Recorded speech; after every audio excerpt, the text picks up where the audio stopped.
नतीजा ये है कि आज लोग तस्बीह भी पढ़ रहे हैं और उसकी बीवी बंधन लोन में भी है। वो अपने माथे में टोपी भी पहन लिया है, उसकी बेटी के सर पर दुपट्टा नहीं है ना। वो एक तरफ कह रहा है कि साहब जायज हम खाएंगे, नाजायज नहीं खाएंगे, और 150-300 की बारात में चोरी भी करने चला जाता है। तो हमारे यहाँ बड़ा अजीब व गरीब हालात है।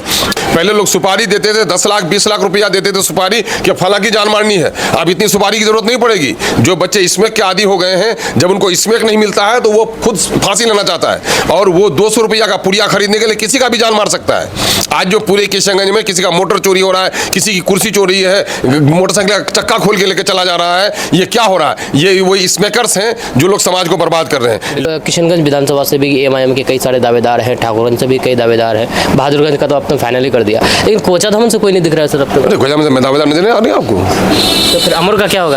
अमर का भी होगा, अमर का भी होगा। डॉक्टर इमाम साहब दोनों जगह से लड़ेंगे? अरे भाई दोनों हमारे पास कैंडिडेट की कमी है एमआईएम के पास। कैसी बात करते हैं आप?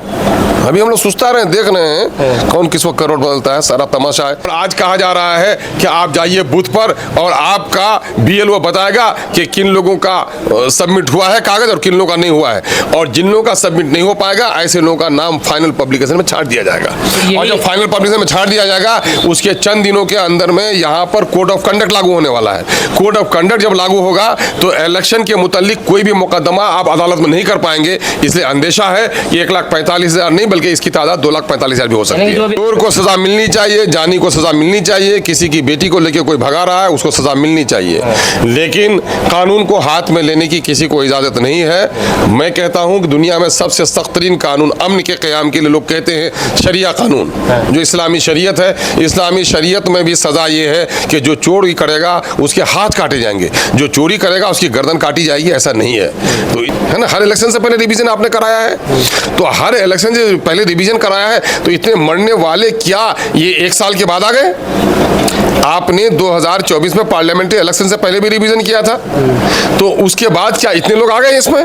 तो पंचायत के नुमाइंदगान को मैं कहूँगा, इस वक्त पंडित और मुल्ला को भी कहूँगा जो दुनिया से बेखबर रहते हैं, उनको भी कहूँगा कि आप इस पर गौर कीजिए। अभी ये तादाद 1,45,000 नहीं 2,45,000 होनी है। क्यों होनी है? और भी बढ़ने वाली है। बढ़ने वाली इसलिए है कि 1,45,000 तो ये कह रहे हैं कि 4 किस्म के लोग हैं जिनका नाम हटाया गया है। लेकिन एक मामला यह है कि अभी जो ड्राफ्ट रोल आया है, ये ड्राफ्ट रोल में सब लोगों को डॉक्यूमेंट्स जमा करने हैं। कुछ लोगों ने जमा किया, कुछ लोगों ने नहीं किया है। ये गहरी साजिश है कि इस इलाके के मुसलमानों को शक के दायरे में ला दिया जाए। ये गहरी साजिश के तहत कोई भी स्मगलर कहीं चलता है, वो स्मगलिंग का सुपारी लेके आता है, वो आसाम से, वो सिलीगुड़ी में पकड़ा नहीं जाता, वो किशनगंज में पकड़ा जाता है। क्या वजह है? तो किशनगंज में पर कैपिटा इनकम कम है, चिंता किसी को नहीं है, प्रति व्यक्ति आय कम है। यहाँ पलायन सबसे ज्यादा है, यहाँ गरीबी सबसे ज्यादा है, यहाँ कम पढ़े लिखे लोग हैं, यहाँ बीमारों के लिए हॉस्पिटल नहीं है, सड़कें नहीं है, पुल नहीं है। ये चिंता किसी राजनेता को नहीं है। अगर चिंता है तो सिर्फ ये है हिंदू और मुसलमान कराने की है। क्या मैं एसपी साहब से कहना चाहता हूँ कि क्या अगर दारोगा ये तय कर ले कि हमारे यहाँ स्मैक नहीं बिकेगा तो क्या स्मैक बेचना किसी के बाप की मजाल होगी? क्या पुलिस को मंथली पैसा दिए बगैर ये स्मैक का धंधा चल रहा है क्या? दोस्तों अब आपका इलाज फ्री में होगा। क्रिप्स अस्पताल पश्चिम पाली किशनगंज में आयुष्मान कार्ड के जरिए जनरल मेडिसिन, हड्डी से जुड़ी हुई बीमारी, महिलाओं से जुड़ी हुई बीमारी और ऑपरेशन, नवजात बच्चों से जुड़ी हुई बीमारी, जनरल सर्जरी, बर्न सुविधा, इमरजेंसी सुविधा, ये सब बीमारी क्रिप्स हॉस्पिटल किशनगंज में आयुष्मान कार्ड के द्वारा फ्री में इलाज किया जाएगा। अगर आपको भी इस तरह की कोई बीमारी है और फ्री में इलाज करना चाहते हैं तो आपके मोबाइल स्क्रीन पर दिए गए नंबर से आप संपर्क कीजिए और अपना इलाज करवाइए फ्री में। अस्सलाम वालेकुम, आदाब, नमस्कार दोस्तों, मेरा नाम फिरदौस गनी है। आप केडीवी लाइव देख रहे हैं। इस वक्त मेरे साथ मौजूद हैं AIMIM बिहार प्रदेश अध्यक्ष अमोड़ विधायक अख्तरुल इमान साहब। इनसे हम विभिन्न मुद्दों पर बात करने वाले हैं, तो आप हमारे साथ बने रहें। कई सारे मुद्दे हैं जो अभी करंट में चल रहे हैं, उनसे हम बात करने वाले हैं। सर आपका बहुत बहुत स्वागत है हमारे चैनल पर। बहुत बहुत शुक्रिया। सबसे पहला सवाल आपसे ये रहेगा कि क्या किशनगंज या फिर सीमांचल की शेरशाबादी बांग्लादेशी है, घुसपैठी है? क्योंकि जिस तरह से गोपाल अग्रवाल का जो बयान आया है पूर्व विधायक का, इससे क्या आपका? मैं गोपाल अग्रवाल ही नहीं, गोपाल अग्रवाल की तरह उन तमाम तर लोगों का, चाहे वो सम्राट चौधरी जी हों, चाहे वो गिरिराज हों, जिनको किशनगंज में आकर दाढ़ी टोपी देखकर यहाँ पर बांग्लादेश नजर आता है, मैं ऐसे तमाम तर लोगों के बयानात की निंदा करता हूँ। और मैं फख्र से ये बात कल भी कहता था और आज भी कहता हूँ कि इन भाजपाइयों को, इन सांप्रदायिक लोगों को ये पता नहीं है कि सीमांचल की इस पट्टी में बसने वाला मुसलमान और हिंदू देश से कितना प्रेम करता है, कि देश को जिस वक्त इस हिस्से को पाकिस्तान में ले जाने की कोशिश की थी, उस वक्त सबसे ज़्यादा विरोध अगर किसी ने किया तो मुसलमानों ने किया था। और आज उस मुसलमानों पर इस तरह की उंगली उठाई जाती है। जहाँ तक गोपाल अग्रवाल जी का है, मुझको लगता है गोपाल अग्रवाल जी के पिताजी समाजवाद की बात करते हैं। गोपाल जी भी कल तक सेकुलर भाषा बोलते थे। लगता है कि बीजेपी ने उनको टिकट देने की बात कही हो, अपने राजनीतिक षड्यंत्र के तौर पर वो अपने आप को कट्टरवाद की तरफ ले जा रहे हैं। उनका नेचर इस तरह के बयानबाजी का नहीं था। जहाँ तक सीमांचल के इलाके में सिरसा भाई आबादियों की बात है, तो सिरसा आबादी वो मेहनती कौम है जिसने सीमांचल के लोगों को खेती बाड़ी का तरीका सिखाया। मैं फ़ख्र से कहता हूँ, मारवाड़ी समाज के भाई अगर हमारे यहाँ नहीं होते तो कारोबार किसान का डेवलप नहीं होता, और सिरसा आबादी यहाँ अगर नहीं आए होते तो इस इलाके के एग्रीकल्चर कृषि की हालत भी अच्छी नहीं होती। ये सिरसा आबादी है कौन? आप चलिए यहाँ से मालदा तक तमाम तर बंगाली लोग हैं। बंगाल शुरू ही होता है, बल्कि हम अररिया जाते हैं तो हम लोग बंगाली कहते हैं। तो इनका वेशभूषा तो बिल्कुल ये है जो हमारे वेस्ट बंगाल का है। वेस्ट बंगाल में पूरा इलाका सिरसाबादियों का है। फरक्का बैरेज जिस ज़माने में बनाया, उस ज़माने में एस.के. लाल यहाँ पर एसडीओ थे, है ना। और उस ज़माने में इन लोगों को ज़मीन की बड़ी जो मुआवजा मिला फरक्का बैरेज की वजह से, तो एक बीघा ज़मीन के मुआवजा से इन लोगों ने 10-10 बीघा ज़मीन खरीदा है। जिस वक्त यहाँ ज़मीन खरीदा उन लोगों ने, वहाँ उनको 3,000-4,000 मिले थे एक बीघा का मुआवजा, और उन लोगों ने 100 रुपया बीघा यहाँ पर खरीदा है। जो जंगल थे, जो बंजर ज़मीन थी, उसको इन लोगों ने आबाद किया है। हाँ, अनपढ़ हैं, उनके यहाँ बच्चे ज़्यादा हैं। तो मैं तो पहले भी कहता हूँ कि महल में 2 बच्चा पैदा होता है, तीसरा कुत्ता होता है पालने के लिए। और जो लोग फुटपाथ में होता है, चाहे वो मुसहर हो, भाई वो हमारा शेड्यूल कास्ट का हो, चाहे गरीब मुसलमान हो, जो गरीब होगा उनके बच्चे ज़्यादा होंगे।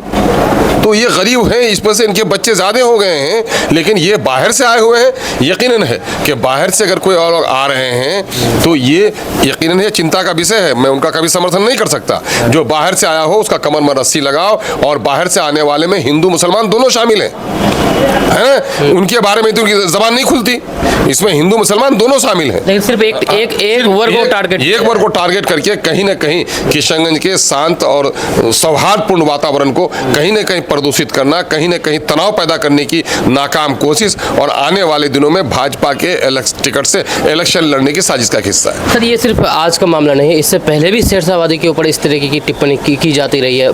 क्या सर आखिर बार बार सिरसाबादी को ही टिप्पणी? मैं ये कहूँगा सिरसाबादी भाइयों के भी नेतृत्व को सोचना चाहिए कि आपको निशाना बनाया जा रहा है, और आप भी अपने आप को बिल्कुल इलादा करते चले जा रहे हैं। बचाइए अपने आप को। तलवारें जब भी उठती हैं कलमे के नाम पर उठती हैं। आज उनके बयान में मैंने सुना भी सुरजापुरियों के बारे में बहुत नरम बोल रहे थे और उनको टारगेट कर रहे थे। इस गलती में नहीं रहें। अगर इस दुनिया में अगर तलवारें उठती हैं तो कलमे की बुनियाद पर उठती हैं, और खुद हमारे सिरसाबादी भाइयों को चाहिए कि ये फितने उठा रहे हैं आरएसएस बीजेपी के लोग, और उनके जमात के कई लोग हैं जो बीजेपी में हैं। और अभी तो मुझको सुनकर हैरत हुई, उसके एक नेता का बयान सुन रहा था कि जो उनका घर जला रहा है उनको ही वो मसीहा समझ बैठे हैं।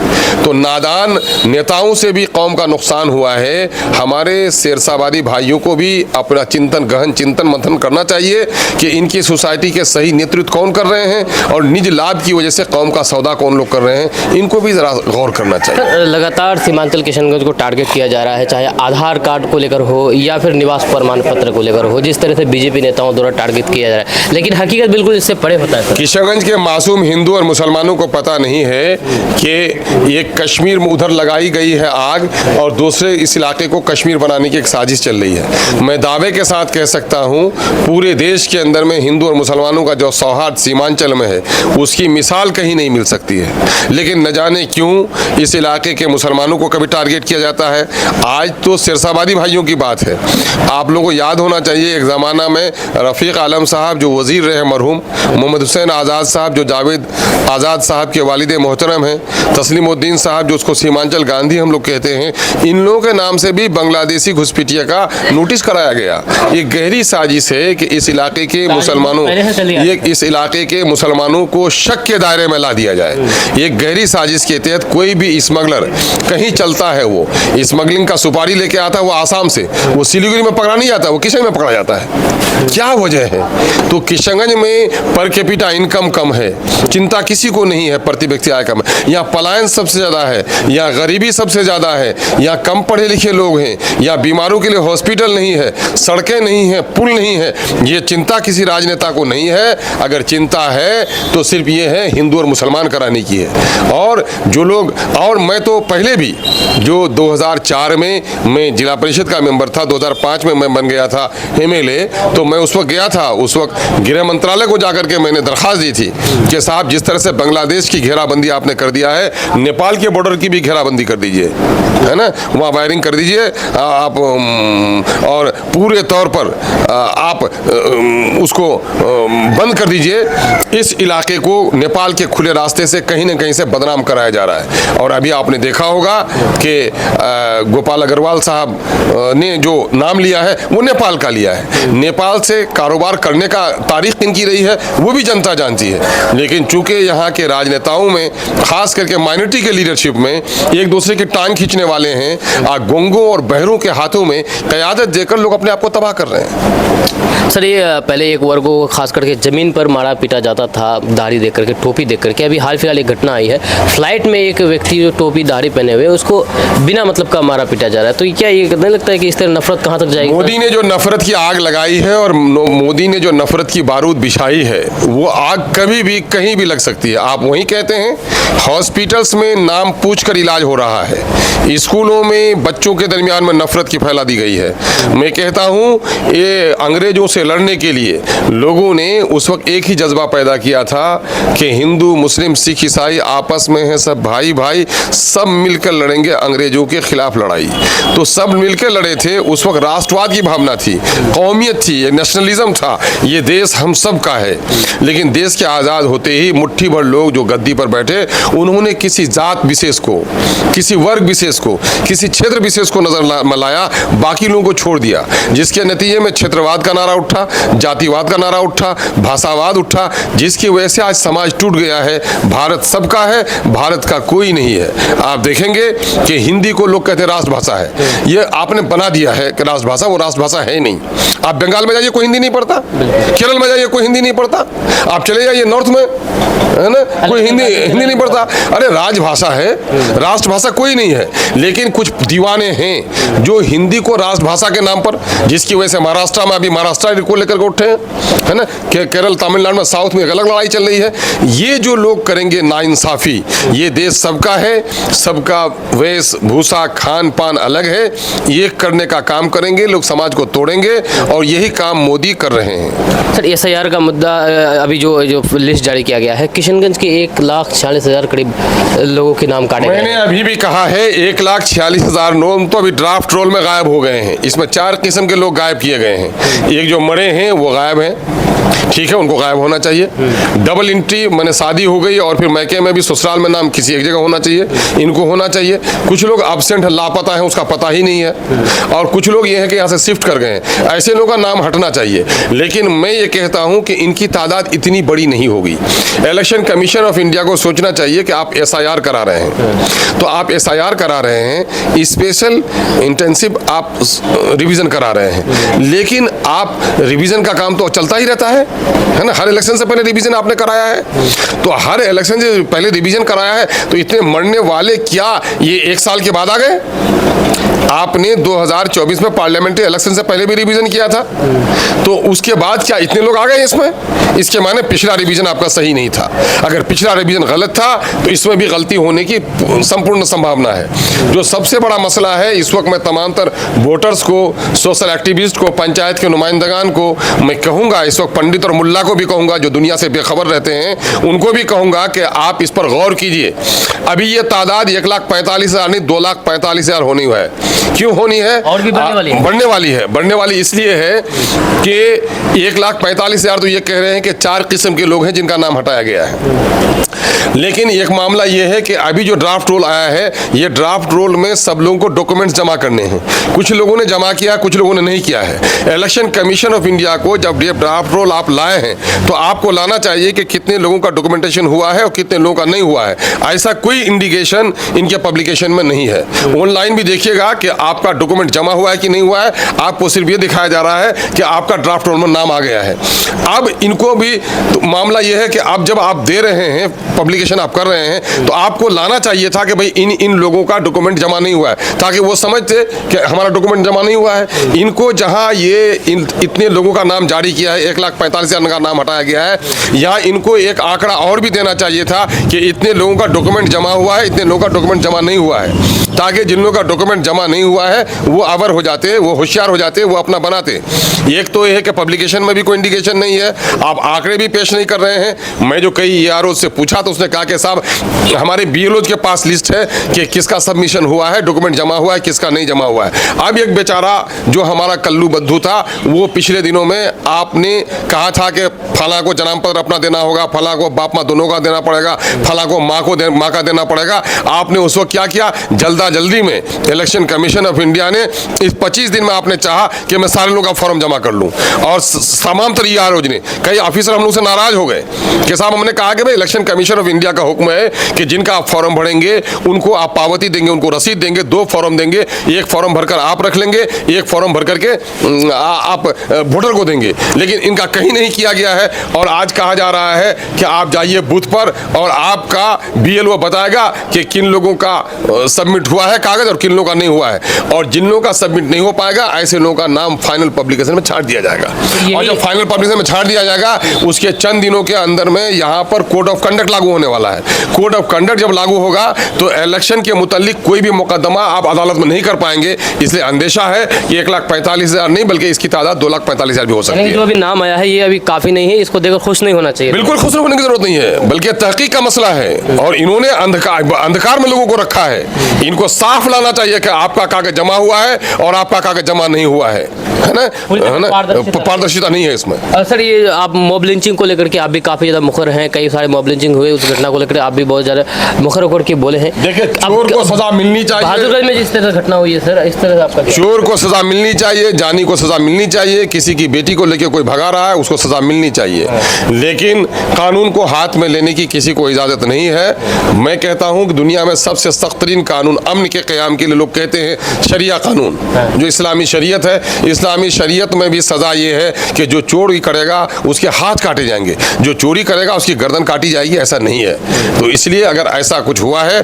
चोरी करना भी जुर्म है और इस तरह मॉब लिंचिंग भी करना जुर्म है। और यही नहीं बल्कि मैं तो इस वक्त पुलिस के आला ऑफिसर से भी, समाज के आला जिम्मेदारों से भी कहेंगे, हमारे कुछ लोग ये समझ बैठे हैं कि तस्बीह के दानों से ही यकीनन है कि औराद, वज़ाइफ, तस्बीहात ये हमारे नेक अमाल हैं, हम इनकी तज़हीक नहीं कर सकते। लेकिन दुनिया से जो बेखबर होगा वो अपने दीन पर भी सही कायम नहीं रह सकेगा। एक बड़े आलिम दीन ने कहा है कि तुम्हारा बच्चा 5 वक्ता नहीं तहज्जुद गुजार हो जाए, अगर सियासी शऊर तुम में पैदा न हुआ तो तुम्हारे 5 वक्ता पर भी पाबंदी लगते हुए देर नहीं लगेगी। नतीजा ये है कि आज लोग तस्बीह भी पढ़ रहे हैं और उसकी बीबी बंधन लोन में भी है, वो अपने माथे में टोपी भी पहन लिया है, उसकी बेटी के सर पर दुपट्टा नहीं है ना। वो एक तरफ कह रहा है कि साहब जायज हम खाएंगे, नाजायज नहीं खाएंगे, और 150-300 की बारात में चोरी भी करने चला जाता है। तो हमारे यहाँ बड़ा अजीब व गरीब हालात हैं। अभी सबसे बड़ा मसला ये है कि हमारे जो खतीब हजरात हैं उनको ये पता भी नहीं कि इसमें क्या है, चरस क्या है, गांजा क्या है, ये कहाँ बिकता है। आप शराब की दुकान को हराम समझते हैं? ये जो बच्चों को बर्बाद करने वाले हर जगह जो गांजा, अफ्यून, चरस और इसमें बेच रहे हैं, इसके बारे में कोई पता नहीं है क्या? मैं SP साहब से कहना चाहता हूँ कि क्या अगर दारोगा ये तय कर ले कि हमारे यहाँ इसमें नहीं बिकेगा तो क्या इसमें बेचना किसी के बाप की मजाल होगी क्या?